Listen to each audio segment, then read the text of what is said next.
The start of 2020 was an emotional roller coaster for many of us. The COVID 19 pandemic had not only stripped away the joy and happiness that came from social communication, but instead filled the world with fear. Fear of losing loved ones, fear of catching the virus, and for many, fear of the unknown. As the world continued to fall in a downward spiral, what does it take to find happiness? Is it still possible to give thanks? Where can we find our hope?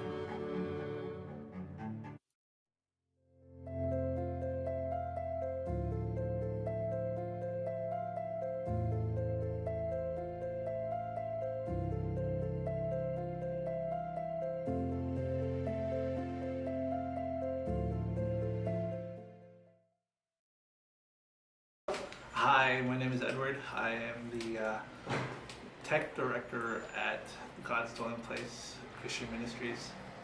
Hi, my name is Yuval Balin, and I am a part of the media tech team here at God's Dwelling Place Church.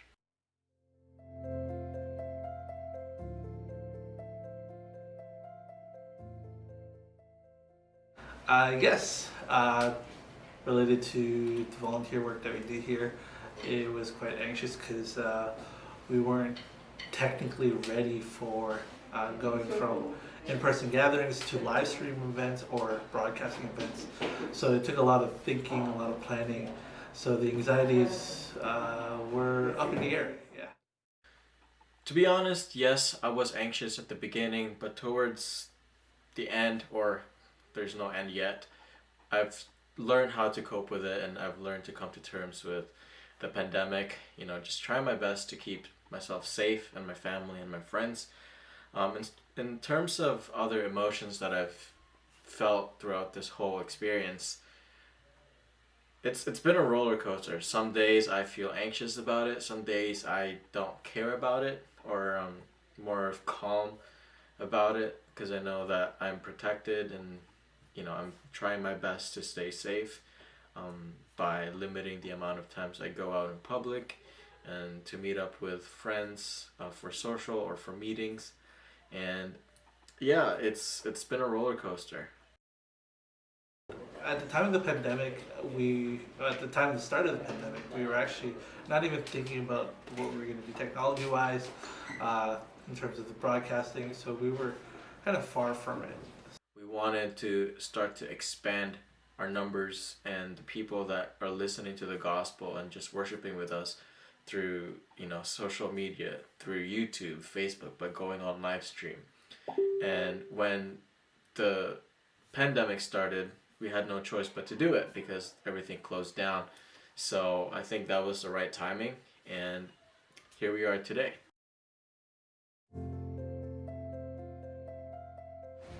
So the obstacles that our organization faced with again was the more of the thought process and why we needed it and how we're going to do it. The obstacles were also the manpower. Only up to 5 people were allowed in the building. It was quite a challenge for us because we usually have about 15 volunteers every Sunday, and that is covering from all the ministries that we needed to cover it on a Sunday basis.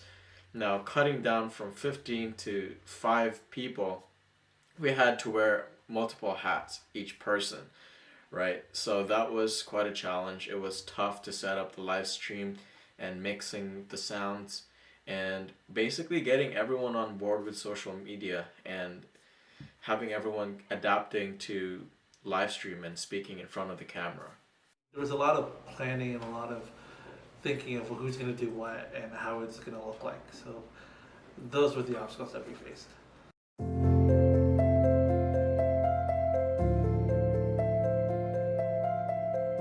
So from an in-person gathering to an online platform was quite tricky. So normally we react to what is in the building and how the people are reacting in the congregation, and that's how we determine the flow.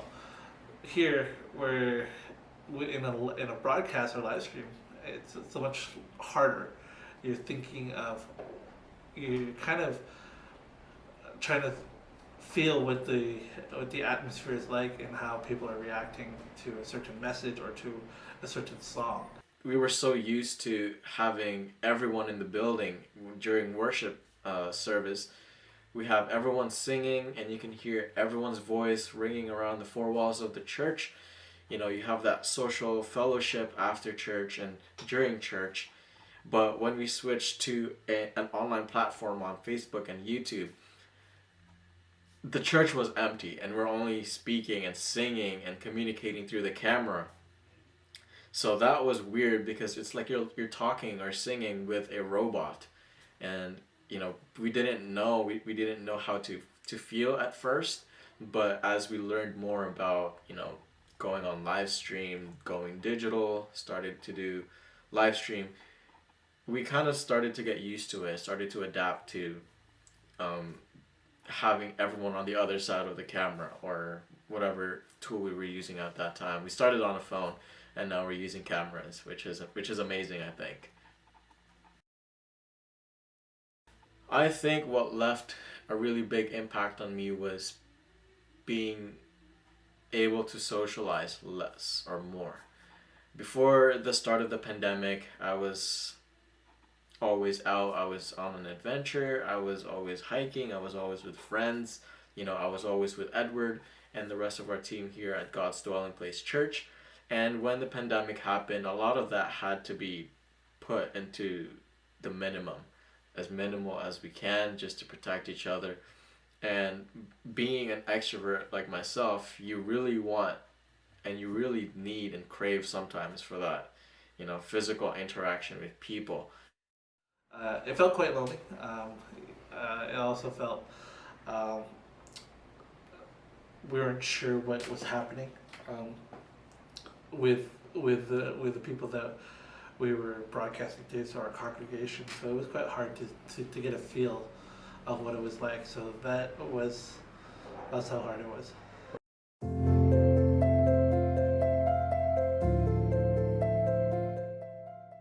Coping methods would be communication.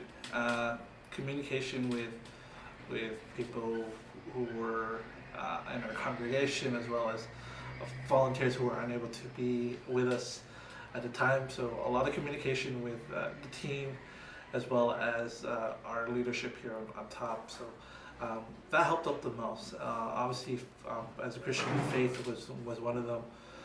Having faith and also having belief that everything is going to turn out okay.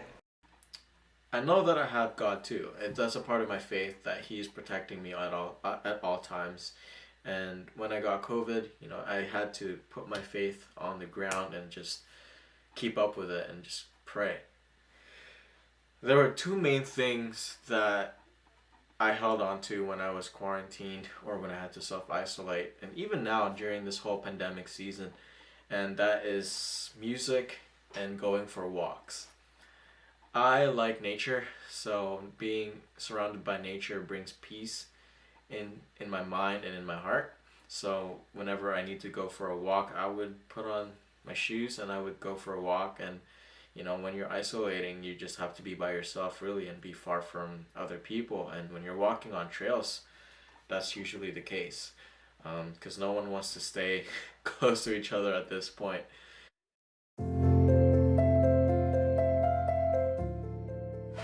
Found support through our team here, who was with us, the small group, as well as support from the communication through the teams, able to hear what it's like and hear what their thoughts were. So that did help out with the coping mechanism. I have supported them by dropping off care packages and constantly just checking up on them to make sure that they're okay, and just being there for them whenever they need something and they needed somebody to talk to. And in return, I've been supported by friends and the team at God's Dwelling Place Church and Edward as well. They've been very supportive during my isolation period by just checking up on me, again, dropping off care packages. So whatever I've done for them, they've done the same for me, which I'm very grateful for.